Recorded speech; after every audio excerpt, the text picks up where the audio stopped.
Muy buenas tardes, bienvenidos y bienvenidas a esta presentación de Empatía en un mundo que duele.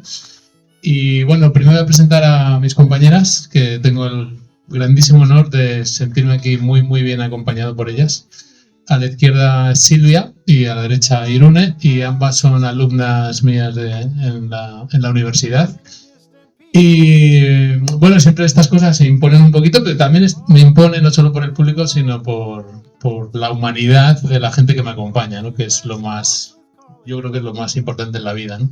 Entonces eso es lo que me hace también pues moverme para acá y contar cositas sobre la empatía.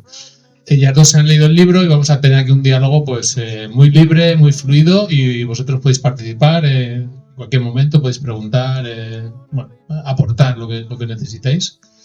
¿Y qué más? Pues nada, simplemente que estamos aquí un ratito, una horita o así, dejamos luego un turno de libre preguntas, firmamos autógrafos si alguno quiere y un poquito más, ¿de acuerdo? Así que bienvenidos, bienvenidas y arrancamos. Bueno, pues yo soy Silvia, algunos me conocéis ya. Soy estudiante de la Universidad de UNIR, de la Universidad Internacional de La Rioja. Yo soy alumna de segundo y bueno, pues he tenido la suerte que en mi primer año, en mi primer cuatrimestre, mi primera vez en la universidad, pues tuve de profesora José, de profesor de psicología social, y en mi segundo año de primer cuatrimestre lo he tenido de neurociencia cognitiva. Y bueno, pues qué decir de él, pues a mí lo que más me gustó en una de sus primeras clases es que nos dijo que él quería alumnos que tuviesen un pensamiento crítico y que a él le importaba poco nuestra opinión, pero le importaba lo que dijésemos siempre que estuviese basado en algo científico. Entonces dije, bueno, a mí me gusta. A mí me gusta. Entonces, pues bueno, estoy súper contenta porque, claro, en esta época que todos son bulos y mentiras y que nos la cuelan por todos lados, pues esto nos viene súper bien. Así que, pues aquí estoy. Espero que disfrutéis y... Bueno, pues yo soy Irune, creo que esto no funciona, pero me da igual, que a mí se me oye, que dicen eso, yo prefiero no tener micrófono. Y bueno, yo también soy alumna de José de la UNIR. Yo tuve la suerte de cruzármelo en las asignaturas seguramente más hueso para alguien de letras puras, que es mi caso. Entonces, bueno, yo lo tuve en psicobiología y en neurociencia conductual. Y bueno, yo psicobiología lo cogía con mucho miedo, que pues eso. Química de segundo de BUP, estamos hablando de BUP, y biología de primero de BUP, eso era mi nivel, ¿no? Entonces, bueno, pues gracias a él comprendí, no solo entendí y comprendí, sino que me volví bastante fanática de la neurociencia. Entonces, bueno, pues gracias por haberme hecho poder pasar esas asignaturas más duras para mí de la carrera. Y luego, bueno, pues bueno, ya lo vais a conocer y vais a ver. Bueno, los que os hayáis leído el tercer capítulo del libro, sabéis que hace fácil lo difícil y que hace que se pueda entender el chino de la biología, pues comete en castellano, ¿no? Entonces, bueno, pues hoy ya lo conoceréis y vais a ver que es una persona pues, cercana, muy fácil de hablar con él. Y luego, bueno, pues para mí el libro es importante por lo que ha dicho un poco Silvia, ¿no? Porque al final vivimos bombardeados por mucha información, la mayoría no contrastada, la mayoría sin una base, mucha opinión y muy poco hecho científico. Y me parece importante tratar temas, constructos psicológicos desde la ciencia y no desde la psicología pop. que al final pues desvirtúan mucho los mensajes y creo que también quita valor a los actuales psicólogos y a los futuros psicólogos. Hay varios por aquí. Eso. Pues eso. ¿Arrancamos o arrancáis? Venga. Primera cuestión o pregunta y vamos así. Sí, bueno, pues la primera es pues un poco, ¿no? Para que nos expliques por qué después de Mente Salvaje, ¿no? Un libro mucho más autobiográfico, mucho más personal, decides dar el salto hasta la literatura científica divulgativa y por qué con la empatía y no con cualquier otro de... Bueno, pues un poco en línea de lo que has dicho tú, yo creo que hay mucho ruido. Cuando yo era más jovencito no había nada, entonces tampoco había mucho silencio, ¿no? Pero ahora hay sobre todo mucho ruido. Yo siempre cuento que cuando yo tenía 16, 17 años y estaba en COU y me gustaba mucho la meditación, pues en Madrid a mí se me ocurre la locura de antes de ir al instituto, pues irme a la clase de meditación, que abrían a las 6 de la mañana en un dojo que se llamaba Dojo de Bárbara Kosen, que era pues, la única persona con la que podías aprender Zen en aquella época en Madrid. Pero el metro abría a las 5:30. Entonces yo, por mucho que intentaba a 5:30 llegar a las 6 al dojo de la meditación, si llegas a las 6:02, la puerta estaba cerrada. Quiero decir que no había nada en aquellos tiempos, para bien y para mal. Y ahora, pues en los últimos tiempos hay mucho. Y entonces, lógicamente, hay mucho ruido y es difícil distinguir entre lo que es señal y lo que es ruido. Y evidentemente la ciencia no lo es todo, pero sería uno de los métodos para a veces distinguir entre señal y ruido. No el único, porque tampoco vamos a ser cientifistas, evidentemente. Entonces, pues hace como 3 o 4 años, por Avatar del Destino, me puse a escribir un libro que se llama Mente Salvaje, que tiene cosas de mi biografía y en relación pues a la búsqueda de la espiritualidad, ¿no? O del sentido, por así decirlo. Y yo ahí recorro pues viajes que he hecho pues en muchas culturas, un poco salvajes, los rituales, etcétera, etcétera, pues durante 35 años. Y para mí era como dejar ahí una especie de guía sobre el camino riguroso y un poco sobre lo más importante de la vida. Y yo creo que las cosas importantes de la vida son a las que tenemos que prestar atención. Y una de ellas pudiera ser el sentido, la espiritualidad, del qué somos, ¿no? Pero luego a partir de ahí, pues me interesaba, vamos a hacer desde ese primer sello, vamos a hacer alguna cosa más pues vinculada con las emociones, que es lo que yo más he investigado, y en este caso con la empatía. ¿Por qué la empatía? Porque yo empecé, en los últimos años, pues muchas personas, yo también soy el primero que a veces he dicho, al mundo le falta empatía, hace falta más empatía. Y mucha gente te lo dice, joder, es que no puede ser, ¿no? O hay gente que te dice, hace falta valores. Hay gente que te dice, hace falta bondad o hace falta humanidad. Entonces se me ocurrió hacer una encuesta que contestaron 2.500 personas, 2.560 más o menos, de todas las edades, de todas las profesiones, de todas las regiones de España, también de gente de Japón, Argentina, porque algún amigo mío de allá lo distribuyó, y de todas las profesiones y nivel socioeconómico. Y la pregunta era, en una sola palabra, ¿qué le falta al mundo? Yo sospechaba, mi predicción era que la mayoría de respuestas sería al mundo le falta empatía. Digo, si las respuestas van en esa dirección, me pongo a escribir un libro. Y ahora comento por qué. Y efectivamente la mayoría de gente contestó, al mundo le falta empatía, amor, bondad, humanidad, valores, justicia, a veces equidad. Esas son las palabras mayoritarias. Por lo tanto, en torno a un significado semántico vinculado más o menos con empatía. Y no aparecían palabras como disciplina, mano dura, militarizarnos, no sé.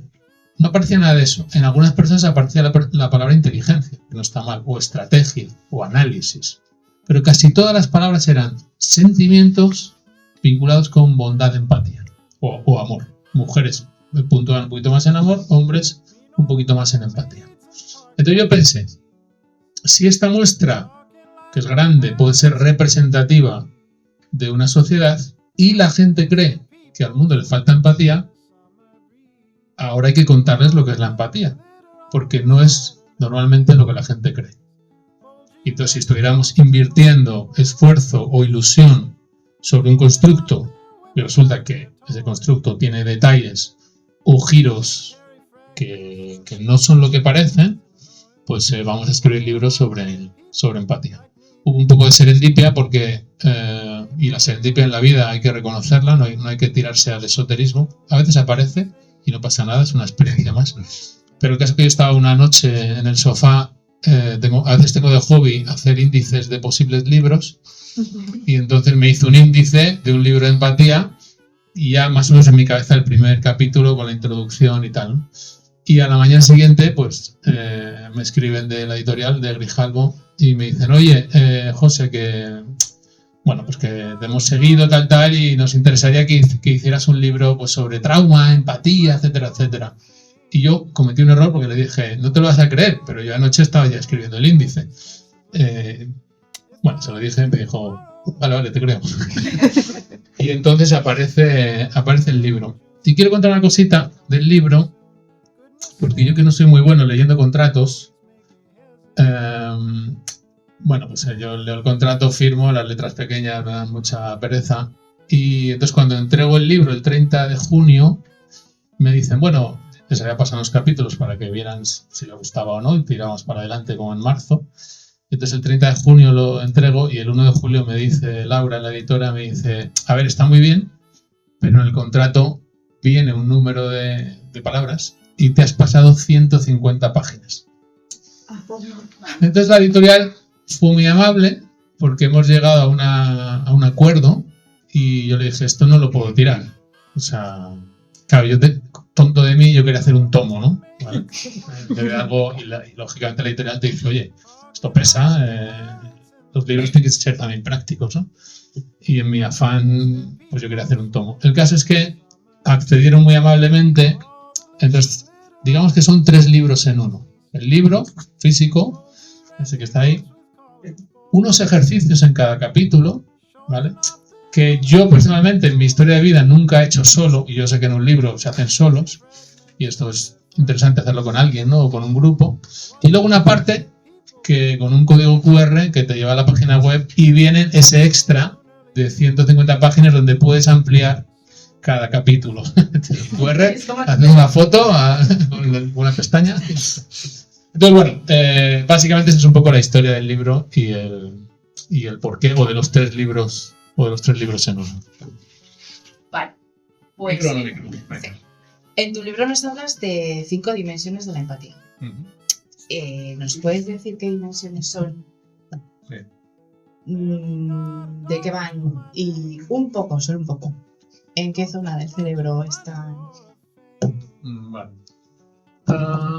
Esto de las dimensiones... Esto no funciona. Bueno, Sí. ¿lo quito? Sí. ¿Está bien? Venga, pues. Sí.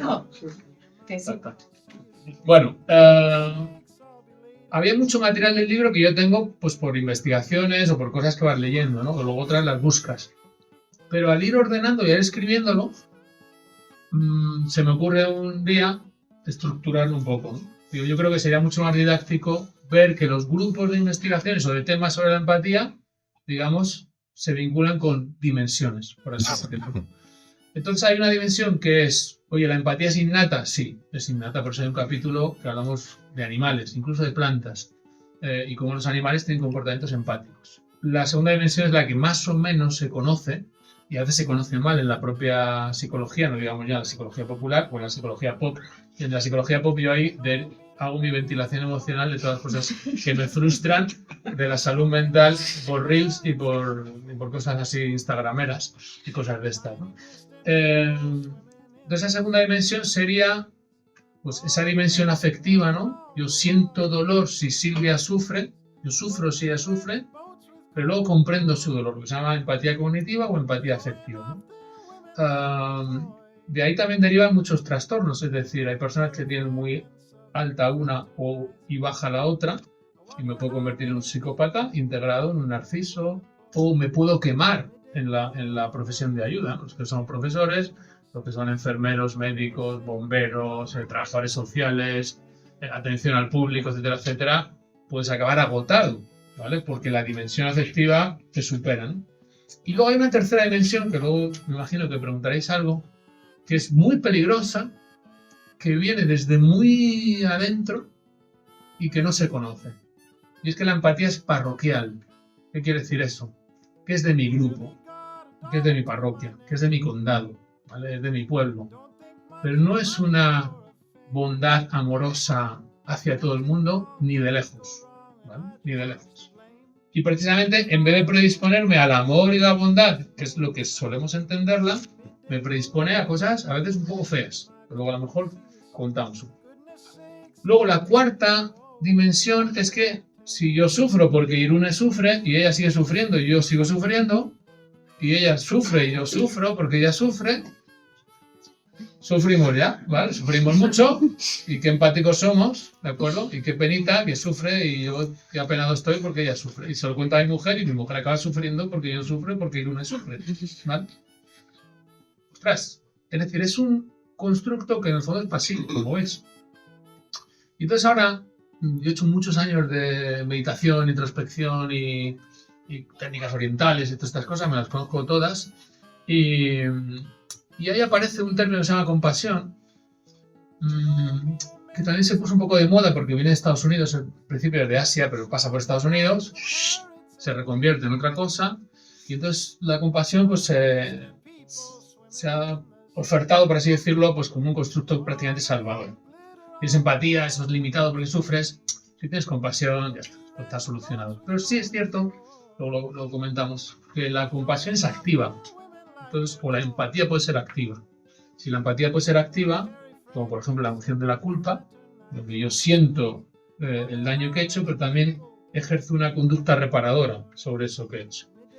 Entonces, la cuarta dimensión sería empatía pasiva o activa. Y esas cuatro dimensiones, en el fondo, como veis, son duales.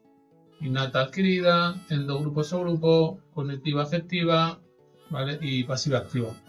Y la quinta dimensión, un poco para vincular con el libro 1, pues lo he llamado la empatía trascendente. Es un modelo que yo propongo. Estructurar la empatía en 5 dimensiones, y la empatía trascendente sería pues, cuando ya no está el alter, es decir, el otro, ya no está el altruismo, sino que no hay distinción entre el otro y tú. Por lo tanto, lo que le hacen al otro, te lo hacen a ti, lo que haces a ti, se lo haces a todos, por así decirlo. Y eso en el cerebro, afortunadamente, cada vez tenemos más correlatos neuronales de estados de conciencia. Lo más famoso ahora son los psicodélicos, ¿de acuerdo? Pero históricamente, pues determinados estados de meditación, etcétera, nos permiten vivenciar pues como una dimensión donde estamos como más unidos a los demás, pero a todo, ¿de acuerdo? Entonces, de esa manera, yo creo que el libro viajaba un poco como más estructurado. Y también en mi idea, y esto es un pequeño método que yo utilizo, si yo quiero saber de algo, siempre pienso, tengo que saber de dónde viene, por lo tanto, la historia, me refiero a algo sobre todo psicológico, etcétera, etcétera, la historia evolutiva de por qué surge algo, me interesa, a través de una psicología evolutiva o de una biología. Tengo que mirar al lado, si los animales, por ejemplo, u otros humanos tienen eso, y tengo que mirar hacia adelante, en este caso hacia el futuro. Por eso hay un capítulo que luego también comentaréis, que es sobre la empatía de la IA, ¿de acuerdo? Porque nos espera una buena con eso, ¿de acuerdo? Así que más o menos es la estructura y el porqué. En torno a la empatía, ¿Sí? hay muchos mitos, uno de los cuales tú has hecho al explicar empatía cognitiva y empatía afectiva. Eso es. Has hecho tú solito con los gestos. Eso es. ¿No? Que tienen que ver eso, ¿no? Con la empatía reside en el corazón, la empatía es consecuencia de nuestras neuronas de espejo, la oxitocina, Esa oxitocina, sí. Todos estos mitos, las personas altamente sensibles. Pues todos estos mitos, ¿por qué surgen? ¿Por qué crees tú que surgen? ¿Y cuál es tu favorito?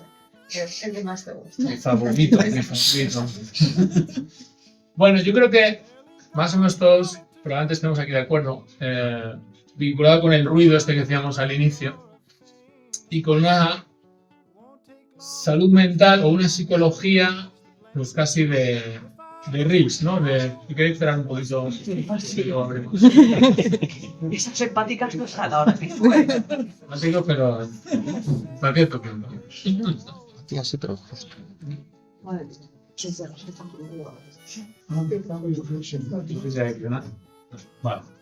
Gracias, Héctor.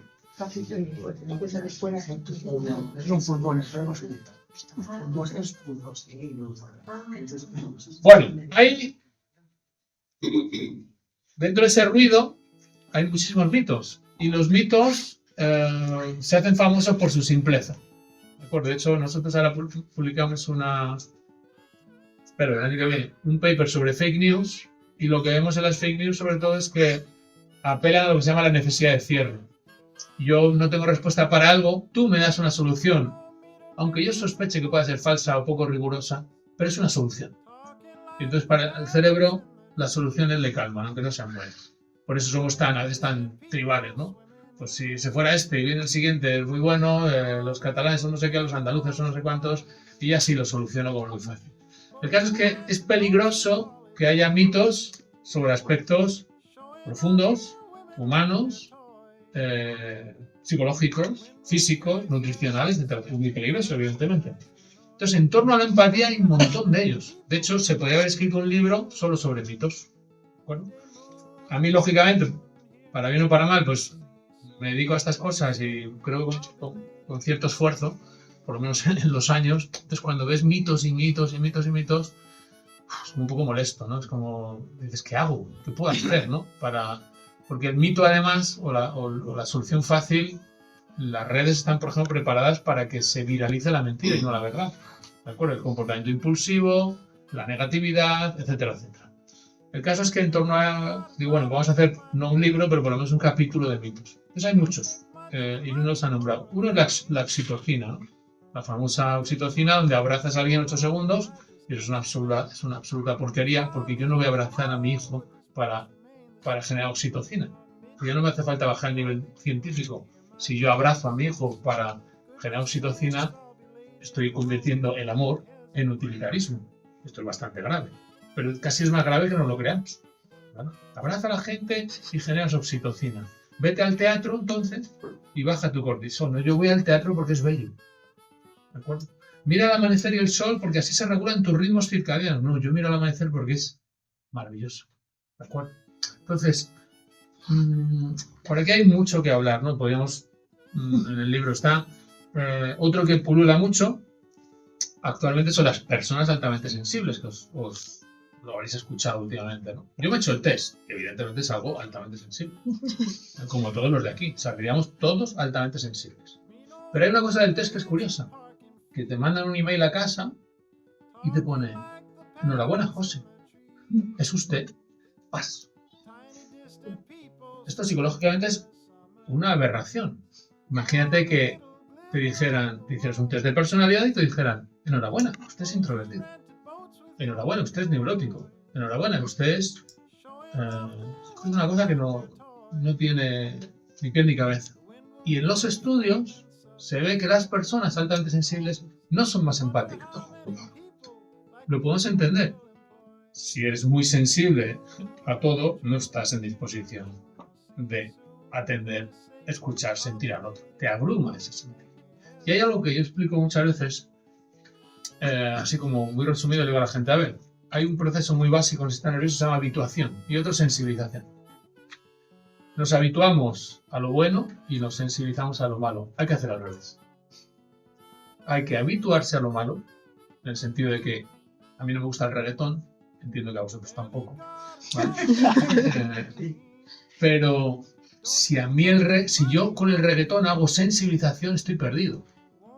Porque mañana solo la palabra ya me genera rechazo. Yo no puedo ampliar mi respuesta, la tengo que reducir, ¿lo veis? Para poder que mi sistema nervioso lo deje por ahí, no lo atiendo. Pero tampoco puedo hacer habituación con lo bueno. Yo no quiero habituarme a mi mujer, a mi hijo, a que mis padres están vivos, ¿vale? A la belleza de esta ciudad, al verde de un parque, ¿no? No quiero habituarme. ¿Cómo hago eso? ¿O cómo hacemos eso? Tengo que prestar atención y dejarme empapar, como si fuera la primera vez, a la gente, de lo bello, ¿no? Y entonces así hago sensibilización hacia lo bueno. Imagínate un cuadro que no te produce nada, tú aprendes. O una música, aprendes a que te produzca cada vez más gozo, ¿vale? Entonces, la sensibilización, muchas personas cuando hablan de sensibilización, es sensibilización a los tejidos, a los olores, a las personas. Ese no es un camino muy correcto y no tiene mucho que ver con la empatía. Pues ahí lo describimos, ¿no? Pero mi mito favorito es el del corazón. Entonces, si me lo permitís, pues lo detallamos aquí un poco. Ya tenemos un poco de recorrido histórico. Porque aparece mucho y creo que es más peligroso de lo que parece. Es decir, nosotros vamos a escuchar todo el rato, las emociones están en el corazón, porque alguien lo dice, ¿vale? Y escucha tu corazón, etcétera. Déjate guiar por tu corazón, y el maestro interno está en tu corazón, etcétera, etcétera.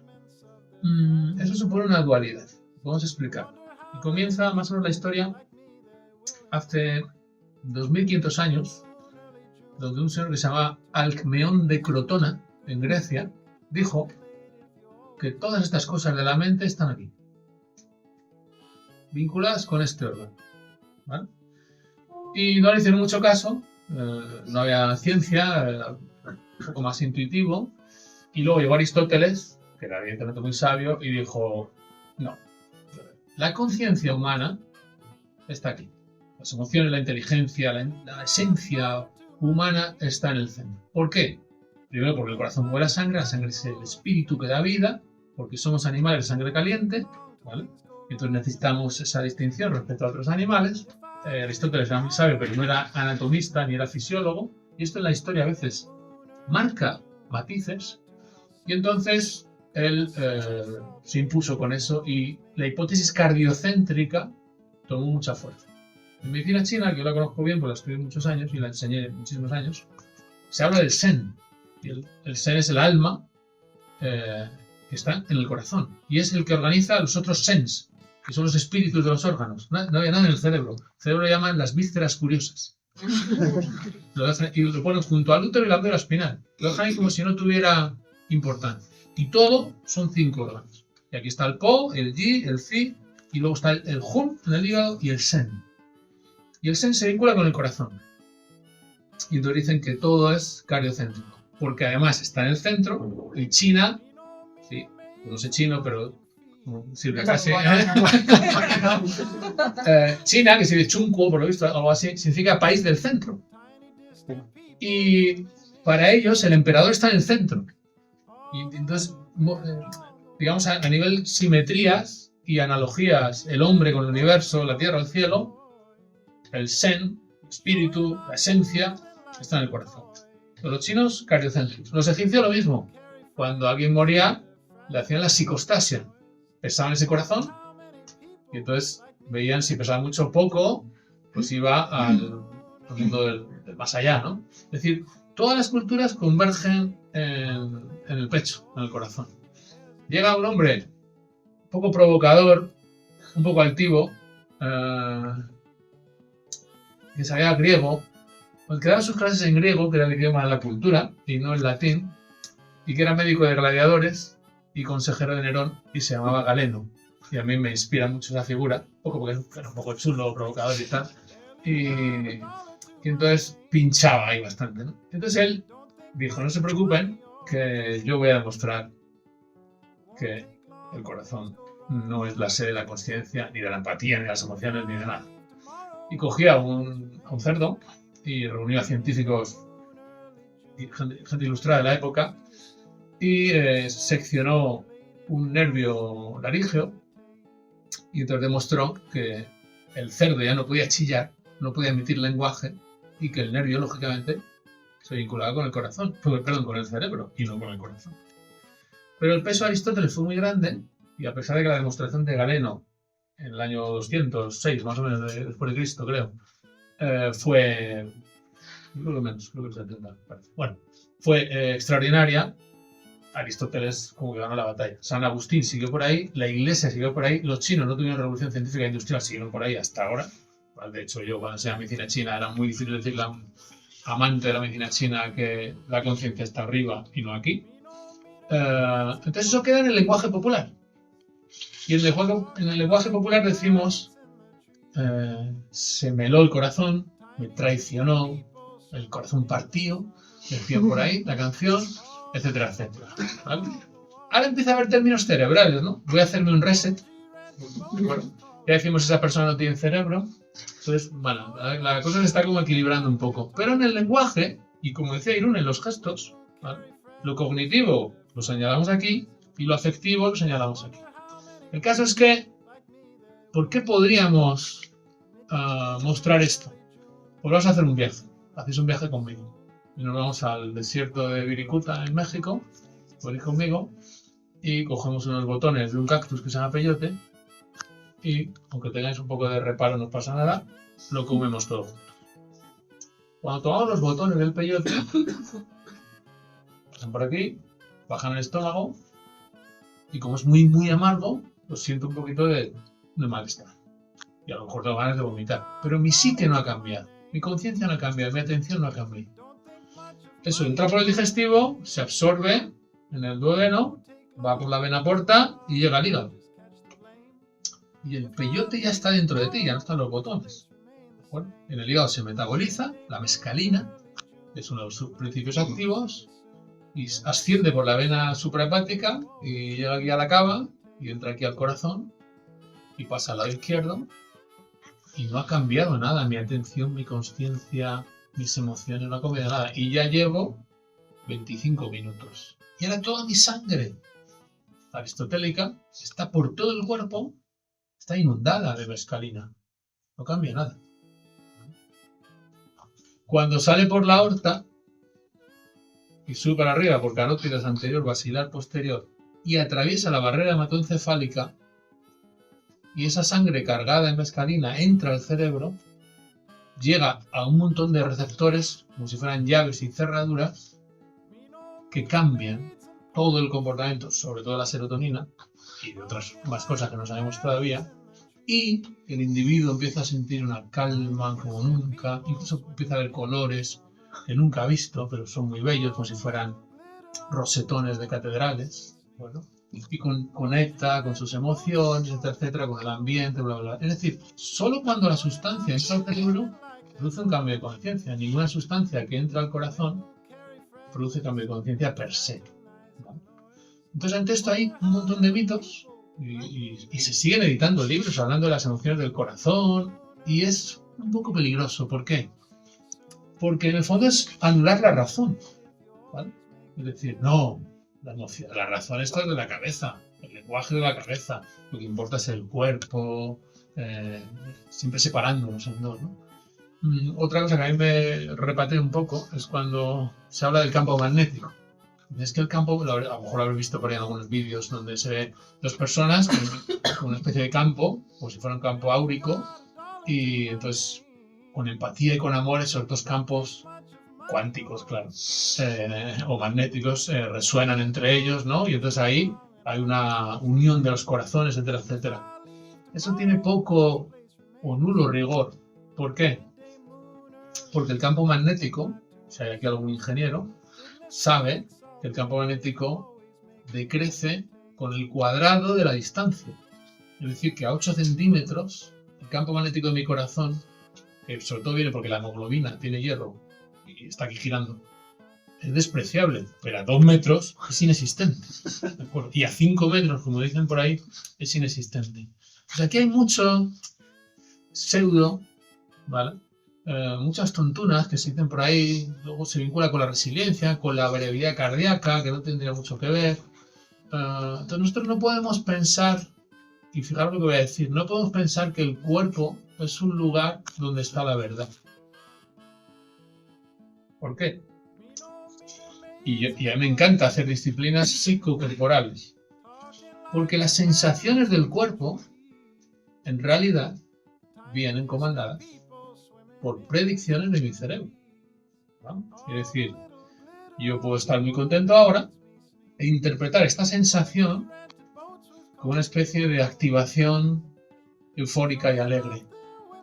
Pero la misma sensación la interpretaría diferente si fuera un público que a mí no me gustara, ¿vale? Es decir, sí es cierto que lo que ocurre en el cuerpo ocurre ahora, pero no todas las señales del cuerpo son fidedignas porque sí. Y cuidado que en mucha psicología, hay muchos psicólogos diciéndote, ve al cuerpo, ¿qué notas en el cuerpo? Aquí una cosita, vale, muy bien, aquí está la información, cuidado, es una predicción de nuestro cerebro. Entonces, bueno, me enrollo mucho, pero hay un montón de mitos que si queremos aplicar estas cosas hay que discernirlos. Sí. Pues voy a dar un salto. Vamos. A mí me ha parecido muy curiosa la relación que haces con la empatía y la corrupción. Porque te dicta este libro, o sea, tiene cada cosa que dices, Dios. Claro, es un poco alto. Sí. Eso sería la tercera dimensión que hemos hablado antes. A ver, ¿tú con quién eres corrupto? Hombre, pues con tu primo, tu hermano, tu mujer, con tu tío, con tu padre, ¿no? ¿A quién enchufas? A tus conocidos. Imagínate que eres médico aquí en el hospital de Vitoria y te dice tu primo, oye, es que Mari está muy mal. La tiene que quitar un nódulo del tiroides. Es benigno, ¿eh? Tranquilo, primo. Es benigno. Pero es que le han dado para 2027. Y tú como médico de aquí del hospital de Vitoria que dices, no te preocupes. Yo lo apaño. Ese comportamiento es un comportamiento corrupto, evidentemente, ¿no? Yo cuelo a mi prima. Pero entre nosotros, ¿cómo lo vemos? Decimos, Juan es un encanto. O sea, en cuanto se enteró que Mari tenía el nódulo del tiroides, él, y además lo cuentas en la cena de Navidad, ¿no? Pero Juan es un encanto, es un amor. ¿Lo veis? Es decir, desde el otro lado, el que estaba en la lista número 6, ¿vale? Y la que estaba en el 278, que se coló en el número 5, no ve a Juan con esos ojos, ¿vale? Sino lo ve como un puñetero corrupto. ¿Lo veis? Entonces, la corrupción, yo no entiendo política, yo no me presento aquí en ese nivel, pero hay un fondo de todo eso que no es de bajeza moral. Es algo que quiero que... Eso es súper importante, ¿vale? No es que a esa gente impura que ejerce actos corruptos. No. Es que los ejercen con los suyos, ¿vale? Y además me acostumbro a ella, como viene un ejemplo en el libro de investigaciones. Entonces, la afinidad por el endogrupo, por el grupo propio, es brutal. ¿Y esto de dónde viene? Insisto, no es un defecto psicológico ni moral. Viene de que nosotros en el origen, hace más o menos, los sapiens tenemos 200.000 años, ¿de acuerdo? Y aproximadamente. Entonces, ¿por qué nosotros nos diferenciamos de otros primates no humanos, tipo bonobos, gorilas, chimpancés, gibones, orangutanes? Sobre todo por el tamaño del grupo social. Y esto es algo muy estable en las investigaciones durante 30 años. Se llama el número de Dunbar, de Robin Dunbar. Entonces, el tamaño de nuestra corteza cerebral es el triple comparado con la de un chimpancé. Pero el grupo de referencia de los sapiens también es el triple respecto al del chimpancé. Es decir, que hace 200.000 años los chimpancés se juntaban en 20 o 30 y nosotros nos juntamos 150. Claro, en esos 150 tengo que saber si la Mari se ha separado del Juan, por si acaso, pues yo ya no estoy con la Pepa, y entonces, y además el Juan se ha ido de viaje, y la Mari se queda sola, y el otro día los vi discutir. Tengo que tener eso en la mente, ¿lo veis? Y aparte el Juan no ha trabajado mucho, pero encima se va. Pero yo soy el guerrero que se ha arriesgado a cazar el mamut, ¿lo veis? Y yo quiero en mi grupo un poquito más de estatus. Las emociones y la inteligencia surgen de lo social, de la complejidad de lo social. Por eso la batalla emoción-razón es ridícula, es absurda. Entonces, el endogrupo, biológicamente, evolutivamente, se favorece que los nuestros sean más majos, más guapos, más confiables, más inteligentes. Yo percibo a los míos como muy buenos, ¿vale? Y eso permite la cohesión entre nosotros. Es decir, somos empáticamente, nos unimos empáticamente muy fuerte hasta tal punto que sufrimos si uno de nuestro grupo sufre, ¿vale? Pero ¿qué pasa?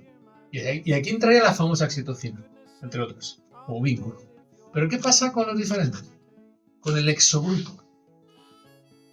Esos son desconocidos, depredadores, posibles violentos, ¿vale? Y con eso no soy empático, soy probablemente agresivo. ¿Y cómo funciona? De forma muy curiosa.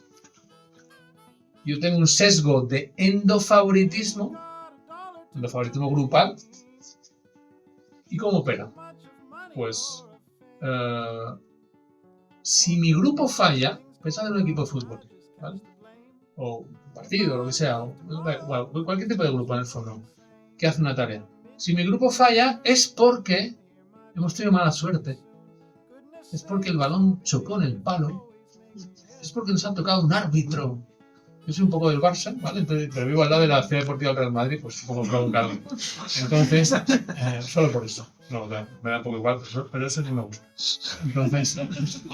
Entonces, ¿qué dice, no? No, es que el árbitro, porque no sé qué tal, porque los informes de aquel árbitro, no sé qué, de hace 27 años. ¿Cómo? Atribuimos el fracaso a una circunstancia inestable, puntual, ajena. Y atribuimos el éxito, nosotros somos los buenos, los que entrenan, los que tenemos valores, los que tenemos principios, los que sabemos, los que nos esforzamos, los listos, ¿de acuerdo? Los que educamos a nuestros hijos en lo que hay que educar, ¿de acuerdo? Ese es el sesgo de endofavoritismo. ¿Cómo son los otros? Sí triunfan. Han triunfado por suerte, porque llovió, porque les enchufaron.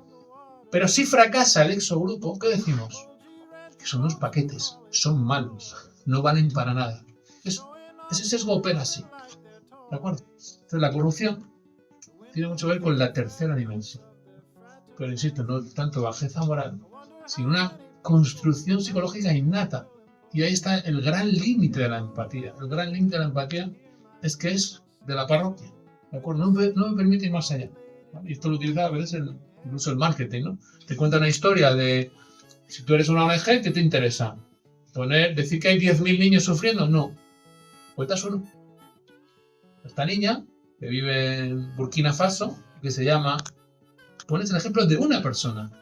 Porque la empatía se vincula con el grupeto, ¿no? Con algo cercano, ¿vale? Entonces, tiene una parte que puede ser, o que es, generadora de conflicto, no generadora de bondad y de armonía. Y si no sabemos eso, pues por empatía resulta que podemos estar favoreciendo, pues a veces, nuestras peores versiones.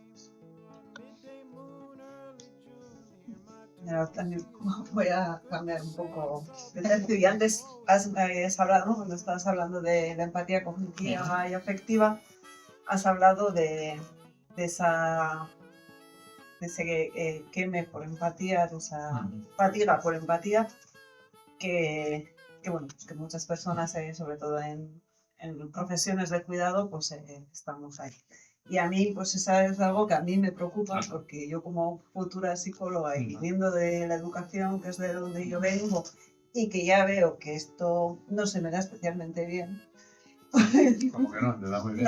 No se me da bien lo de no involucrarme más. Vale. Entonces, pues sí que quiero, o sea, sí que me gustaría que nos dieras a mí y a los futuros psicólogos que estamos aquí, pues algún consejo como para cómo seguir siendo empáticas sin quemarnos en Sin quemarnos en el Vale, ahí yo creo que las religiones nos ayudan un poco. Por ejemplo, en la religión de acá, pues siempre te han dicho de pequeño que lo tienes que dar todo por el otro, ¿no? Primero empiezas como fuera y acabarás mirándote dentro por el amor, que está bien, ¿vale? En el budismo tampoco lo solucionan mucho porque dicen siempre que todos los seres sintientes estén bien. Así acaban todas las meditaciones, todos los mantras. Cuando era jovencito, hace algunos siglos, pues siempre todos los cursos, todos los lamas, todo eso me decían que todos los seres estén bien, ojalá, es decir, como un deseo como infinito. Pero yo con el paso del tiempo, y creo que soy una persona sensible y me mojo en la ayuda del otro, creo que lo único que tengo claro en la vida es que es bueno ayudar. Lo demás no tengo certeza de absolutamente nada. Pero hay algo ahí que tú notas que es bueno estar con el otro cuando sufre. Eso claramente. Y yo estoy con la gente. No sé si lo hago bien o mal, pero estoy con la gente. Entonces, pero claro, al estar con la gente y de forma innata, como dices tú, por lo tanto está la tendencia que tú comentabas, ¿no? Involucrarte, ¿no? Mojarte. Pero luego, oye, hay que reconocer, a veces te llevas, pues, sin sabores, a veces desprecios, a veces traiciones. Entonces vas acumulando cicatrices. Y entonces, con el paso de los años, parece que, como me dijo mi padre, que lo cito en el primer libro, me dijo, hijo, a ti te pasa lo que a mí, es que eres gilipollas. Me lo dijo así. Y fue una frase muy sabia de mi padre, porque lo dijo con mucho amor. Lo dijo con mucho amor, no lo dijo en plan despreciativo, ¿no? Ante un desamor que yo sufrí y que él lo veía, ¿no? Me dijo, te va a pasar esto. O sea, no me lo dijo, pero después me dijo, evidentemente, te pasa lo que a mí, ¿no? Y entonces, yo he reflexionado mucho sobre el tema que ella dice, porque en toda mi formación no científica, había que hacer un camino como de bondad, de empatía, de compasión, etcétera, etcétera. ¡Wow! Pero tú vas acumulando cicatrices, ¿vale? Y la cicatriz parece que el cerebro la recuerda más que el momento bonito. Habituación, sensibilización, recuerda. Y encontré una cosa que es mágica, que escribo en el libro y que yo he hecho mucho, incluso en empresas, en equipos, en mi propia comunidad, lo trabajamos muchísimo, es uno de nuestros mandamientos, que se llama Tit for Tat. Y es una estrategia. Y es una estrategia basada en teoría de juegos. Es decir, cuando hay un recurso que se puede compartir o lo que sea, ¿cómo tratamos eso? Es decir, yo voy a ejercer una acción empática y bondadosa, pero si no tengo tit for tat, la probabilidad de riesgo es muy alta. Y como a las personas no las conocemos por la cara, ni las conocemos por los gestos, ni las conocemos por la intuición, a veces acertamos alguna vez, las conocemos por el número de acciones que hacen en una dirección. Pues el tit for tat sienta muy bien. ¿Cómo es tit for tat? Pues muy sencillo. Dice, de forma resumida, primero das, por amor, por bondad, por principios, y después repite la conducta del otro. Yo te doy a ti, si tú devuelves, yo te doy a ti. Si tú devuelves, yo te doy a ti. Y aparece una espiral amorosa, bondadosa, que crece. Si yo te doy y tú no me das, yo repito tu conducta. Espero. Claro, la situación se puede congelar. ¿Yo qué digo? Pues en vez de tit for tat, 2 tits, voluntad. ¿Vale? ¿Por qué? Porque a lo mejor el otro en ese momento no puede darte. Por ejemplo, a veces a los hijos les damos y los hijos pues, devuelven lo que pueden. Bueno, son relaciones verticales, ¿no?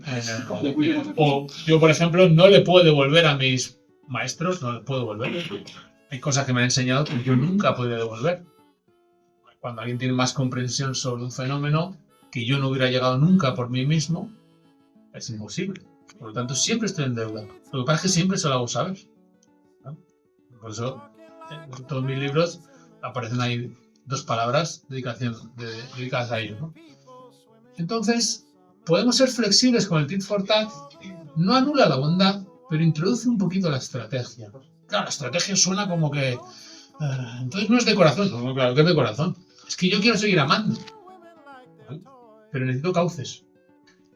Bueno, yo voy a derrochar por aquí, por este pasillo, todo el amor. Pero si lo tiro contra la pared, pues acabo perdiendo la energía, perdiendo el amor y quemando. Entonces esa estrategia que viene de teoría de juegos es muy interesante. Si somos flexibles con ella, funciona muy bien. Porque ves de forma natural lo que el otro... ¿Cuál es el mecanismo natural del otro? Paradójicamente hay gente que no da, ¿vale? Y solo están dispuestos a recibir. Entonces tú vas a acabar, o yo voy a acabar, un poco quemado, ¿no? Entonces si buscamos los grupos, las personas con las que es natural la reciprocidad, que es un sentimiento muy lógico, y de un altruismo recíproco, ahí, qué bueno, ¿no? Encontramos los lugares donde queremos y somos queridos, ¿no? En vez de a los 10.000 seres, creo que eso es un poquito más naif y no funciona. Bueno, pues como me imagino que has dicho antes que tenías ejercicios en el libro, pero seguro que hay gente que no se ha leído el libro. Entonces, si nos das alguna pildorita para que ellos y los que nos lo hemos leído tengamos un poco de empatía o sepamos un poco de... Vale, uno sería el tit for tat. Es decir, ya os podéis llevar uno. Pero hay otro que a lo mejor aplica mucho y que también lo hemos hecho, bueno, vamos a coger el del 150. Hay uno que yo creo que aplica mucho a la sociedad en la que vivimos, ¿vale? Es decir, nosotros tenemos un límite como cognitivo de más o menos... Hola. Buenas noches. Adelante, bienvenido. Tenemos un límite cognitivo de unos 150 individuos. Es decir, en nuestra cabeza hay 150 individuos a lo sumo. No hay 80.000 amigos de Facebook. Eso no existe. ¿no? Es un poco falso. Porque si tuviera que dedicar tiempo a esos 80.000 amigos, evidentemente no tengo, ¿no? Entonces, os animo a que hagáis un ejercicio que viene descrito ahí, que es colocar a las personas que conocéis en unos círculos concéntricos. Un círculo íntimo, que es al que le dirías, si tuvieras un tumor, por ejemplo, ¿no? O si tuvieras un desahucio, ¿a quién se lo dirías? ¿No? Pues a mi padre, a mi madre, a mi hermana, yo creo que no. A mi mujer sí. Y a mi mejor amigo y a mi mejor amiga. O sea, ya hay 5 personas, ¿no? Que yo he nombrado, ¿vale? Si tuviera una gran alegría, aquí se le diría, pues a lo mejor ese círculo suele ser más o menos, de unas 15 personas, más o menos aproximadamente. Luego hay otro círculo de gente con la que establece relaciones, con cierto afecto, y luego otro círculo externo que llegaría hasta el 150. Esos círculos son muy importantes y los hemos perdido en parte. Por ejemplo, yo cuando era chiquitín, iba al colegio con 8 años, iba yo solito, mi madre iba a trabajar, y iba solito. Entonces yo bajaba a la calle y giraba a la izquierda. Y justo en esa esquina había una panadería, la panadería del señor Ángel, ¿no? Y entonces yo cuando caminaba, el señor Ángel me decía así, por la mañana. Y giraba. Si a ese niño de 8 años le hubiera pasado algo, la policía hubiera preguntado al señor Ángel y hubiera dicho, como cada mañana, José ha pasado a las 8:23 por aquí. Ese señor Ángel forma parte de mi sociedad, de mi grupo de 150. ¿Vale? Es una figura de referencia, porque cuando yo iba los domingos, yo soy muy goloso, y le daba un bollito a mi madre de regalo para el niño. ¿Lo veis? Y no solo le compraba el pan a mi madre, sino le decía, ¿qué tal tus hijos? Y mi madre le decía, ¿qué tal tu mujer? El señor Ángel nunca estaba en nuestra casa, no era de un círculo íntimo, ¿vale? Yo no sé dónde vivía, pero forma parte de esos lazos, ¿de acuerdo? Esos tejidos, como bien sabéis, se están perdiendo. Y ahora ya no hay señor Ángel en mi barrio. La panadera cambia cada 2 meses. Yo soy el único de mi urbanización que se sabe los nombres de los porteros. Pero ya no hay un portero, cambian cada 3 o 4 meses. De hecho, el nombre de uno aparece en el libro, Álvaro, porque es muy amable. Y Álvaro forma parte de mi comunidad. Porque cuando se me olvida la llave del garaje, extremadamente amable, él me abre el garaje. Entonces, os animo a que coloquemos en casa, hagáis con un papel y pongáis algunos círculos concéntricos y miréis quién está, quién no está y cuánta energía dedicamos y atención a esos círculos. Y cómo a veces se dificultan. Porque ahora las relaciones son líquidas, ¿no? Entonces ahora tú, si eres bueno en el trabajo, es porque te puedes cambiar de ciudad. Ahora 2 años en Dubái, bien, exitoso. 3 años en Miami, ¡joder, qué bien! Eso es éxito ahora. Pero, ¿con quién establezco relación? 2 años en Miami, 3 en Dubái, 4 en Barcelona, 2 en... Cuando vuelvo a mi tierra, ¿quién soy? ¿Lo veis? Entonces, ahora todo es como muy líquido. Si no cuidamos eso, estamos en peligro. ¿No? Y los marcadores de longevidad se vinculan sobre todo con relaciones sociales. Dieta con ejercicio es muy importante, pero mucho con relaciones sociales de calidad. ¿De acuerdo?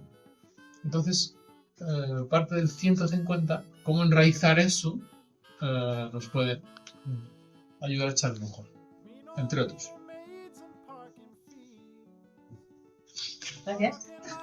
No, ahora venía a hablar de tu libro y también quiero hablar Venga. un poco del mío. Quiero hablar de psicodélicos. Ah, Aunque el libro no trata de psicodélicos, pues bueno, sí que hay un capítulo dedicado a cómo influyen en la empatía. Uh-huh.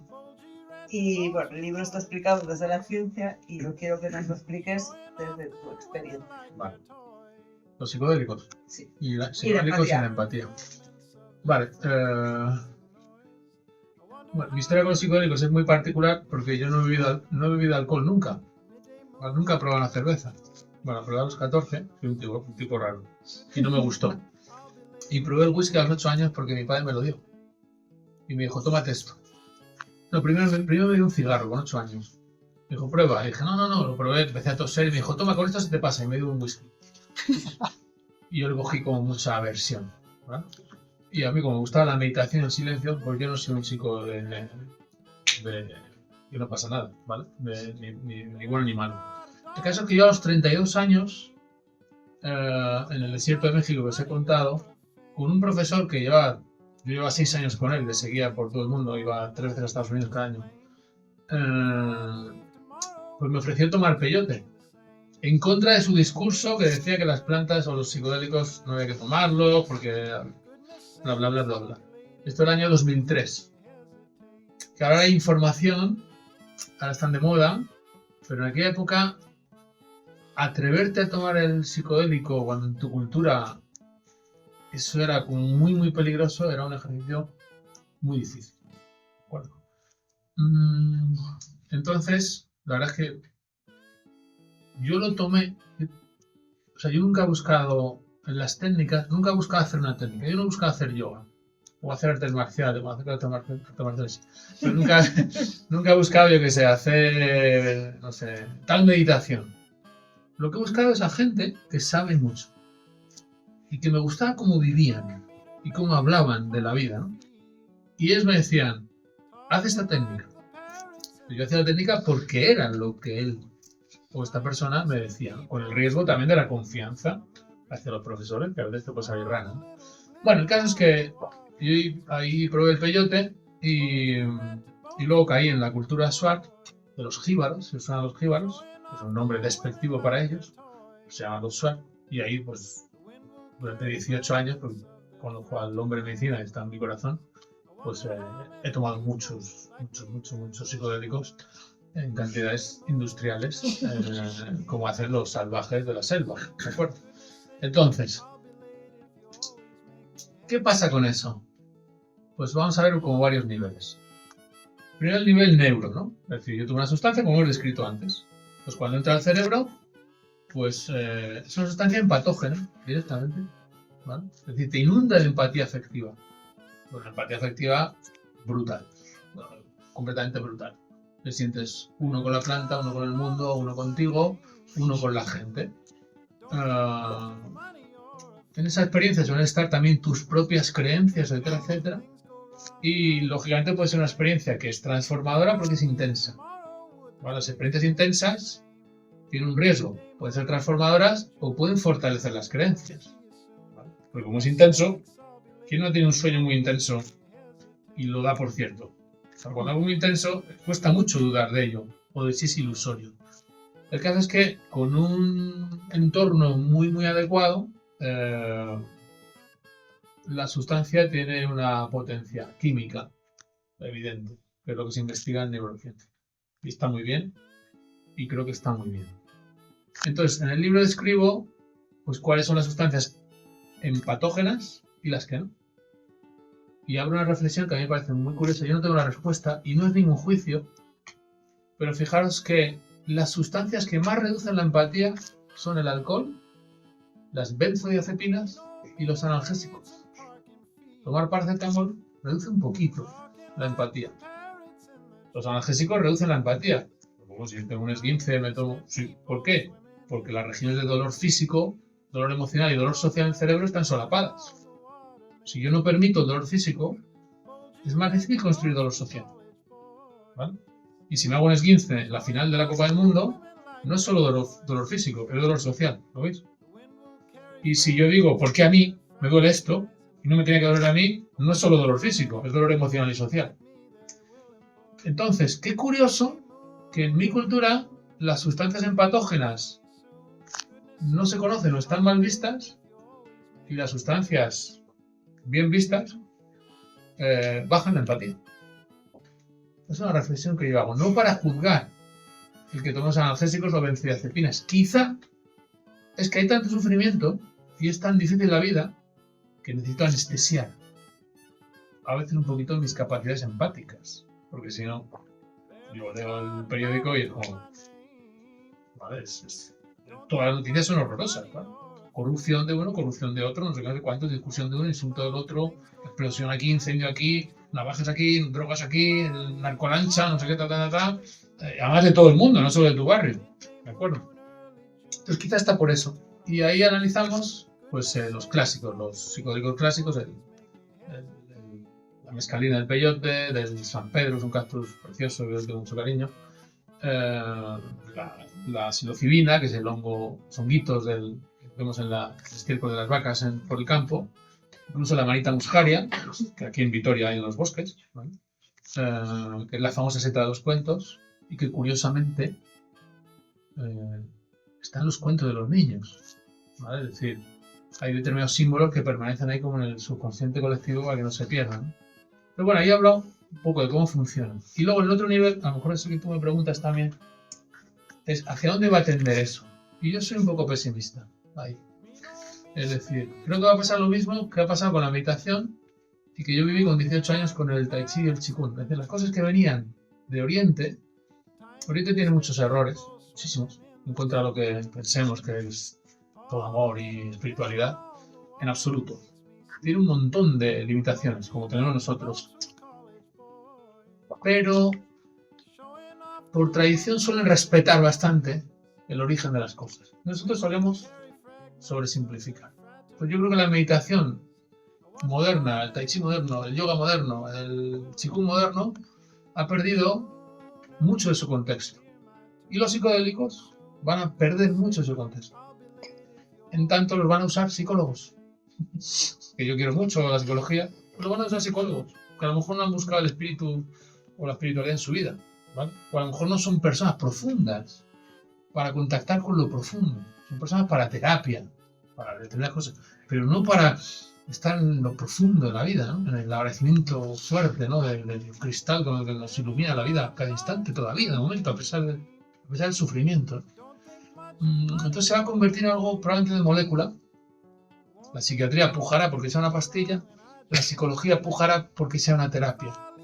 Y algunos dejaremos de pujar porque queremos que siga hablando la tradición que los cultivos.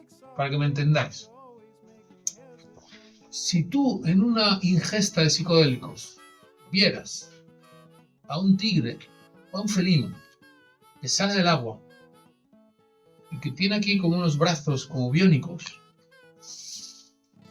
y se acercara a ti y entrara por el pecho o entrara por la frente, ¿tú crees que alguien en mi cultura podría interpretar eso? No. No tenemos cosmovisión de eso, ¿vale?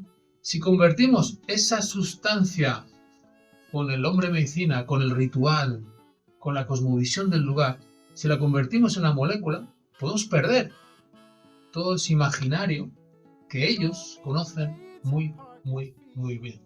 Y ese indígena que has prácticamente juzgado porque vas con él por la selva, que después te sorprende, si tú le preguntas o si le ves cómo se mueve o cómo se mimetiza con el entorno. Yo creo que los psicodélicos son muy poderosos, se utilizarán para depresión, van a funcionar muy bien, la farma los va a querer coger, la psicología los va a incluir, habrá un proceso de integración, pero puede que haya un proceso de pérdida enorme. Y algo que hay que decir, con esto termino. Como decía un profe mío, si eres tonto y tomas psicodélico, sigues siendo tonto. Y lo digo con mucho cariño. Es decir, no podemos atribuir al psicodélico que te vaya a dar lo que nunca has cultivado. La gente me pregunta, José, ¿y si tomo qué voy a ver? Yo le digo, tú vas a ver todo lo que has mirado en tu vida. Si tú eres biólogo y tomas el psicodélico, verás biología. Si tú has leído el Ola, ¿vale? Y el Semana, ¿de acuerdo? Tú verás el Ola y el Semana. Quiero decir, pasa por tu cerebro y por tus memorias y por tu contexto, ¿vale? Entonces nosotros a veces, desde nuestra idealizamos lo que sea. Entonces yo creo que esa posible integración tradición, ciencia sería ideal, pero ahí soy un pelín escéptico. Bueno, pues después será aguafiestas, pero... Sí, vamos cerrando. Venga, yo te hago la última. Venga. Y si nos tuviésemos que quedar con una sola idea de este libro, ¿con cuál te gustaría que nos quedásemos? Uf, pues no sé. Pues... Una, ¿eh? Esto es como tu encuesta. En una Ah, página. pues. Pero que me lo hagas a mí, ostras. ¿Ah? Es una manera Bueno, visto. Yo diría algo así como: la empatía es necesaria, pero no es la solución. Algo así. O como suelo decir de la ciencia: no todo es ciencia, pero no sin ella. ¿Vale? Pero aquí hay algo parecido. Sí o sí empatía, pero no solo empatía. O no como solución. Más o menos por ahí, tío. Vale, ya para cerrar, yo sé que tienes en marcha tu tercer libro. ¿Nos puedes adelantar temática?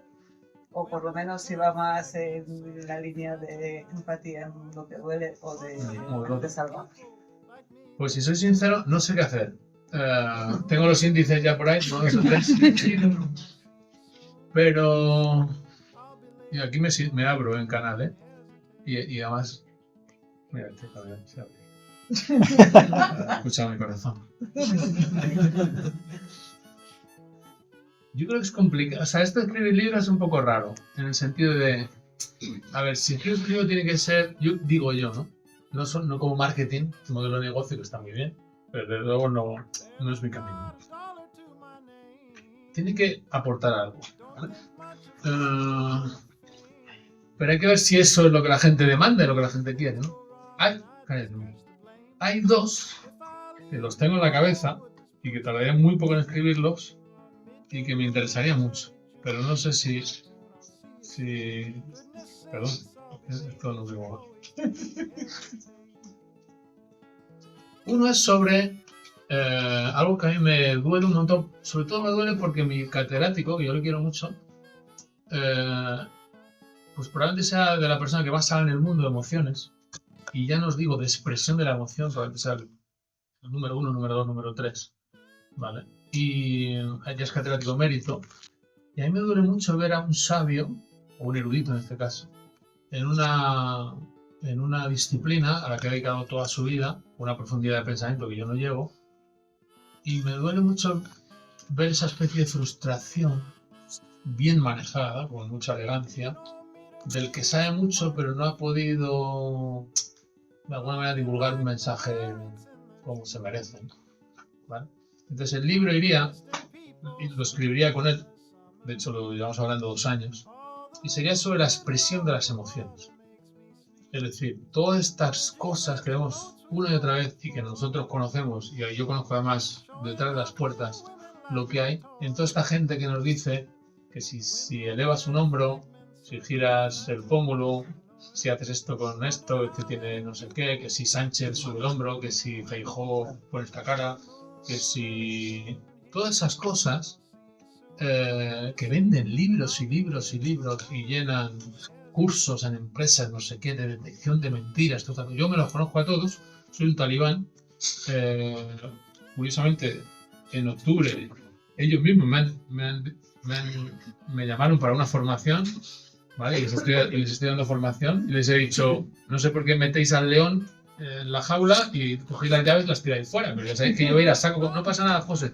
Y bueno, el caso es que me gustaría escribir un libro junto con José Miguel explicando todo esto, ¿vale? De hecho ahora nos publican un capítulo en Oxford, un handbook de Oxford, que nos da mucha ilusión, y que yo he participado con José Miguel y proponemos un modelo mucho más sencillo. Y el modelo normalmente no mira la cara, no interpreta el rostro, ¿vale?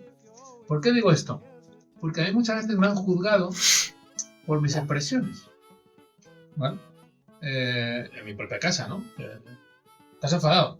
Me dice Raquel. Enfadado, yo estoy fenomenal. Oye, con esa cara. Digo, no, es que estoy concentrado.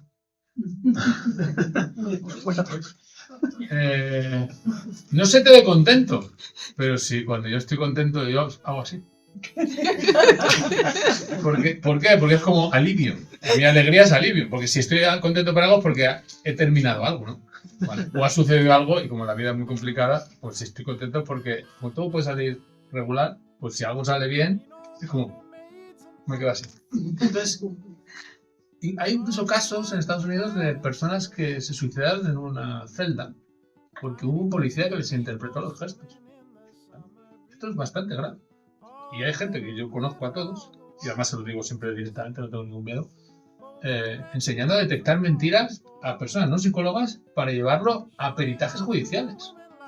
¿De acuerdo? Y me conozco, son amigos míos los 5 de la policía que hacían eso en su momento. ¿Vale? Ya no lo hacen. ¿De acuerdo?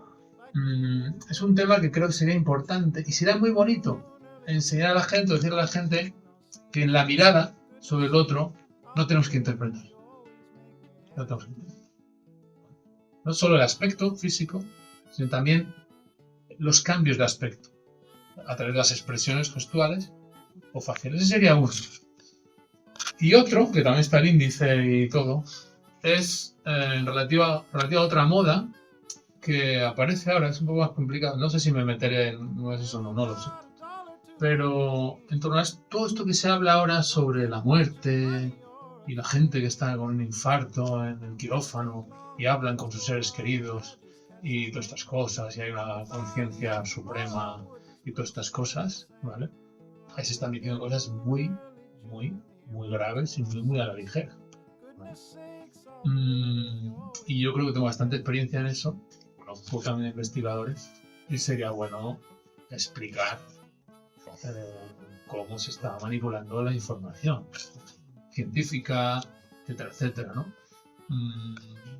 Pero es un tema que probablemente no interese porque toda la corriente ahora mismo está en el sailing. Sabéis que hay una especie de repuntar de la fe, y yo creo que es una falsa fe, ¿vale? A mí me encanta la gente que es religiosa, yo no lo soy, pero me encantan las iglesias, yo me meto dentro a meditar y todas estas cosas. Pero hay como un resurgir de una conciencia un poco rara y ahí habría mucho que hablar. Esos dos los tengo ahí en la cabeza, no sé si depende de Grijalvo también, si le interesa o no. Pero bueno, lo que tenemos probablemente puede tirar. Aparte de Mente Salvaje, no, porque ese libro no se falla. Mente Salvaje es el primero. Muy bonito. Es muy bueno, va mucho de mucho de lo que he contado. Es un libro de... os digo yo es un libro de un buscador para buscadores. O sea, si os consideráis buscadores, es muy bueno. Bueno, ya veremos. Bueno, ¿queréis comentar algo? ¿Preguntas, dudas? ¿Estás en contra de los cuerpos? ¿Quién habla? Que no oigo. Sí, hola. De la nueva tendencia ahora a creer que no se puede comunicar con el más menos. Si me lo permite, si quieres lo comentamos un poco fuera, porque como hoy es de empatía, vale, luego nos tomamos algo y podemos hablar, pero un poco para que un poco estar en la línea. A lo mejor creéis, sí creéis. Bueno, lo comentamos fuera, pero yo no soy una persona que crea o no crea. A mí no me interesa creer o no crees, y no lo digo por ese tema, sino por cualquiera. A mí lo que me interesa es qué pregunta me tengo que hacer. ¿Vale? ¿Cuál es la siguiente pregunta que me tengo que hacer? ¿Creer o no creer? Porque si yo creo en algo y fuera incierto, esa creencia no sirve. Y si no creía en algo y fuera cierto, pues el punto de la creencia no me interesa. Siente. Si es sobre cosas de la muerte y cosas de esas, sí que las hablamos fuera. Si es sobre empatía, acepto cualquier pregunta. ¿Siente la empatía? Hombre, claro que la siento. Todos la sentimos. Tenemos... Estaba nervioso para sentir. ¿Me podría definir empatía? ¿Cómo? ¿Me podría definir empatía? Pues bien, el libro viene, pero más o menos es una capacidad humana y compartida con animales para sentir el sufrimiento del otro y comprenderlo. Esa sería la definición más corta. Sobre todo si ese otro es de nuestro grupo. Gracias. ¿Alguna más? Animaros. Bueno, Sin miedo, ¿eh? Venga. Hay un momento que no sé, estabas nombrando que la empatía era innata. No sé si es dentro de las clasificaciones o específicas. Has hablado del corazón, del amor, la separación, la unión. Me han venido, bueno, que he oído en varios sitios, la coherencia cardíaca. Sí. Entonces, como que en el corazón tiene neuronas. No sé, Sí. si podrías... Vale, sí, lo desarrollamos. Se dice, el discurso te dicen, te lo cuento todo de forma resumida. El discurso es, el corazón tiene 40.000 neuronas. Cuando tú escuchas eso dices, ostras, 40.000 neuronas. ¿Vale? La siguiente frase ya se le va a atribuir algo. Cuando yo escucho la frase, o veo escrita la frase, de hecho el otro día en LinkedIn, veo escrito, el corazón tiene 40.000 neuronas. Y yo escribí, un poco galeno, y puse, la mosca de la fruta tiene 100.000. Y eso ya lo equilibra. Es decir, 40.000 parece mucho, pero es un poco ridículo. ¿A qué se dedican esas 40.000 neuronas? A producir emociones, conciencia, atención, recuerdos, olvido, aprendizaje. No. Se dedican a activar pues, las aurículas y los ventrículos, ¿vale? En un ritmo X. ¿Qué ocurre? Que los pulsos cardíacos, evidentemente, es una bomba. ¡Bum! Todos los órganos tienen sus ritmos, ¿de acuerdo? Y los ritmos tienen que ir acompasados, porque si no, no hay música, ¿de acuerdo? Entonces, el cerebro es el organizador de diferentes ritmos. Y efectivamente, a lo mejor, a mí me gusta mucho el heavy metal, y a lo mejor el líder del grupo, que es pues el cantante, ¿vale? De Iron Maiden, pero el batería sí que lleva el ritmo.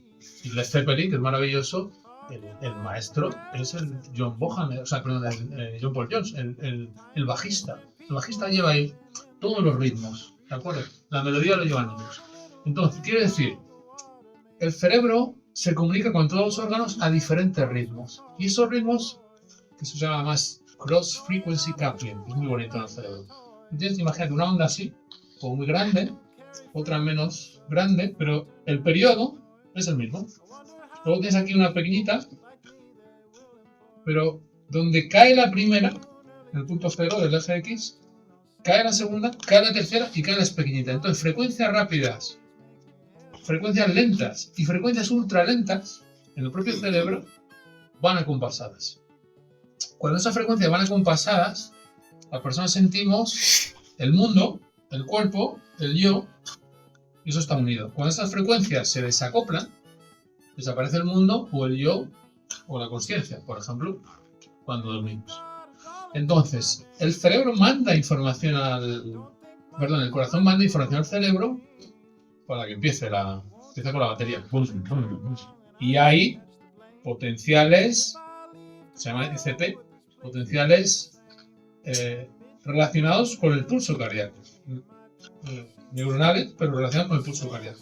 Es cierto que el corazón manda primero la información al cerebro. También el policía de calle le manda información a Marlaska, el Ministerio del Interior. Y el jefe es Marlaska, no el policía de calle. ¿Vale? Eso no sería un argumento. Entonces, un segundo. Si el corazón tiene buena variabilidad, se sabe que esos ritmos son más armónicos. Y eso se llama HRV o se llama coherencia cardíaca. Coherencia cardíaca es algo un poquito más comercial, lo que se suele llamar es HRV. ¿De acuerdo? Y yo puedo entrar en HRV. ¿Cómo? Por ejemplo, con respiración profunda. Claro, en el curso me van a decir, o la maquinita del biofeedback, ¿vale? Me van a decir que yo estoy regulando el corazón y que desde el corazón ya regulo todo. No es cierto. Usted está consciente, ¿vale? Enfocando la atención sobre la respiración al ritmo que le dice la máquina y todo eso se hace con la cabeza, ¿vale? Para empezar eso. Entonces, lo que no se puede hacer es atribuir al ritmo de un órgano características como mentales que no tiene. Eso es un poquito donde se cuela un poco los pseudo. El estómago también tiene sus ritmos, tiene 0 hercios. Ritmos ultralentos. Manda información al cerebro. El cerebro no le contesta. Pero el estómago no es el jefe. ¿Vale? ¿Todo está unido? Por supuesto. ¿Vale? Es decir, yo no soy cerebrocentista. ¿De acuerdo? Pero no podemos defender que la coherencia cardíaca es la sede de las emociones, la sede de la cognición, etcétera, etcétera. Por lo que he dicho antes de los fármacos, etcétera, etcétera. ¿Vale? Y cuando hacemos meditación, no solo entra en coherencia meditación o lo que sea fisiológicamente, no solo entra en coherencia o en variabilidad o en armonía el corazón, entra todo mi sistema parasimpático con un pulso donde hay armonía entre esos músicos, ¿vale?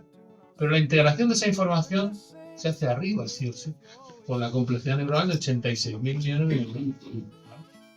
No tiene que ver con el órgano físico. Hasta luego, perdón. ¿Alguna cosita más? ¿Puedo hablar? Sí. Hasta luego. Cuando dormimos, tenemos conciencia. Mucha más que cuando estamos despiertos. ¿Cuál es su opinión? ¿Cuál es el? ¿Cuál es su opinión?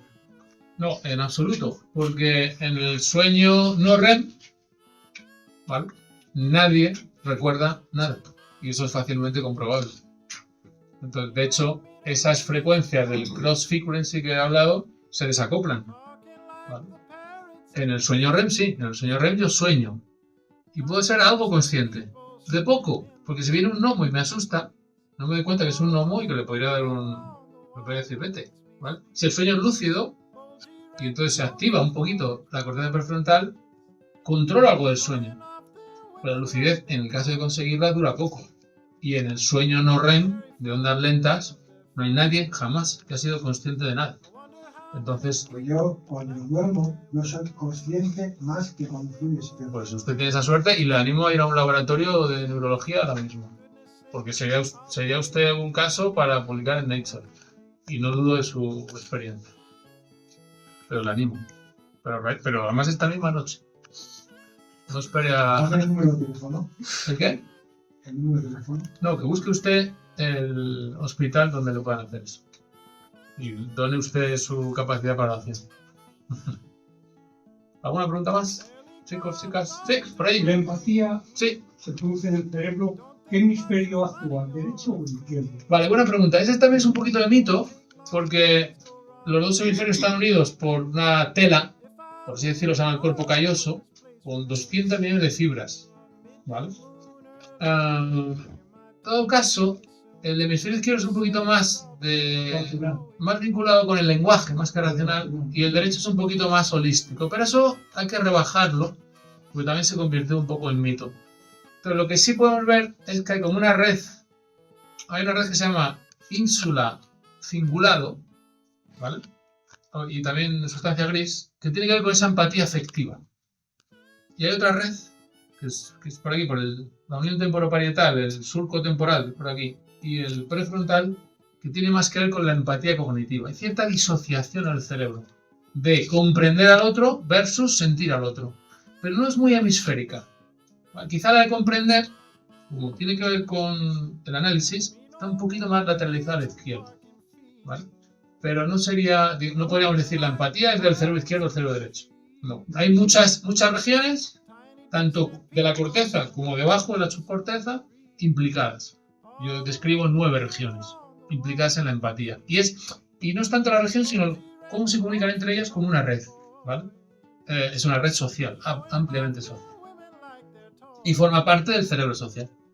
Es que para los cabalistas Sí. que utilizan, digamos, el árbol de la vida, Sí, es la cúpula entre la final y la cisma. Es decir, Sí. la parte racional y la parte intuitiva. Ajá.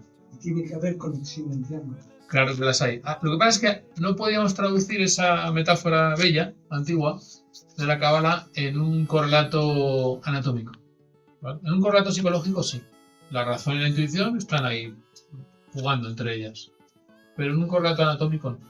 No, no es anatómico, es digamos, una arquitectura o un mapa del ser humano, del cuerpo. Sí, el del árbol, eso es. Esa simbología es muy bella, pero no coincide con la anatomía.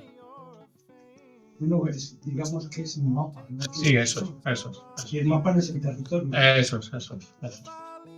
Muy bonito. Bueno, pues si no hay nada más, hasta aquí hemos llegado. Muchísimas gracias de corazón y de cerebro.